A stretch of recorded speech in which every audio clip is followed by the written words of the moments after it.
আমরা তোমাদের মন্দির পাহারা দিয়েছি মূর্তি পাহারা দেওয়ার জন্য নয়, বরং এর মধ্যে যেন উশৃঙ্খলতা না হয়, বিশৃঙ্খলতা না হয়, সাম্প্রদায়িক সম্প্রীতি যেন টিকে থাকে, এই জন্য আমরা তোমাদের মন্দির পর্যন্ত পাহারা দিয়েছি। তোমরা যদি মনে করো এটা আমাদের দুর্বলতা, আমরা বোধহয় বুঝতেছি না কিছু, তাহলে তোমরা আমাদেরকে ভুল আন্ডার এস্টিমেট করেছো। এটা আমাদের দুর্বলতা নয়, এটা আমাদের ইমানি চেতনার দায়িত্ব ছিল। তবে ইমানি চেতনার দুইটা দিক আছে, ধৈর্যের বাঁধ যদি ভেঙে যায় তখন কিন্তু আমাদের কাঁধে আর দোষ চাপাতে পারবে না, ঠিক কিনা? হিন্দু ধর্মের অনেক ভাইরা একজন বাংলাদেশ থেকে টেলিফোন করে বলতেছে, আফা আপনি যে বাংলাদেশে নাই, আজকে আন্ধার হয়ে গেছে, সূর্য উঠে নাই, বাংলার মানুষ কাঁদতেছে। আর আর আর সাবেক, আমি প্রধানমন্ত্রী বলি না, কিসের প্রধানমন্ত্রী? তাকে প্রধানমন্ত্রী বলা যাবে না। বজ্জর, ডাকাত, 18 বছরে যা বেতন নিয়েছ সব ফেরত দিতে হবে।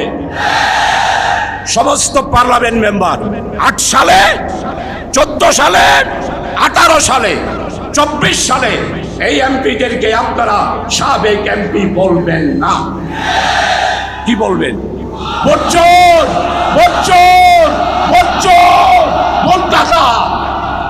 একটা জিনিস কি আফার চোখে আমি জিন্দিগিতে পানি দেখি নাই, সব সময় নাক দিয়ে শ্যাঁত শ্যাঁত শ্যাঁত, এখানে টিস্যু একটা দিয়া খালি নাক মুছত। তাদের চোখে পানি নাই। এরা এসিডের বংশ, এরা ফেরাউনের বংশ, এরা দাজ্জালের বংশ। ছট করে ডুববে, ছট করে ধরবো, দইরা পদ্মা নদীতে ডুবাবো, এরপরে কাশিমপুরের কারাগারে গিয়ে ফাঁসির ব্যবস্থা। যদি সিরাতকে সামনে রাখা হয় তাহলে হযরত ওমরের মতো ব্যবসায়ী তৈরি হবে, আর না হলে সালমান ইবনে রহমান তৈরি হবে। সিরাতকে সামনে রাখলে হযরত ফাতেমা খাদিজা রাদিয়াল্লাহু তাআলা আনহা তৈরি হবে, আর না হলে পলাতক শেখ হাসিনা তৈরি হবে।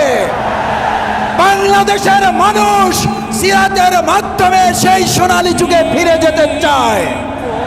সম্মানিত ভাই এবং বন্ধুগণ, সিরাতের মাধ্যমে শিক্ষা ব্যবস্থা তৈরি করলে আজকে তৈরি হবে হযরত ওমর, খাব্বাব, হামজা, তিতুমীরের মতো অনুসারী, আর না হলে তৈরি হবে হেলমেট এবং হাতুড়ি লীগের বাহিনী।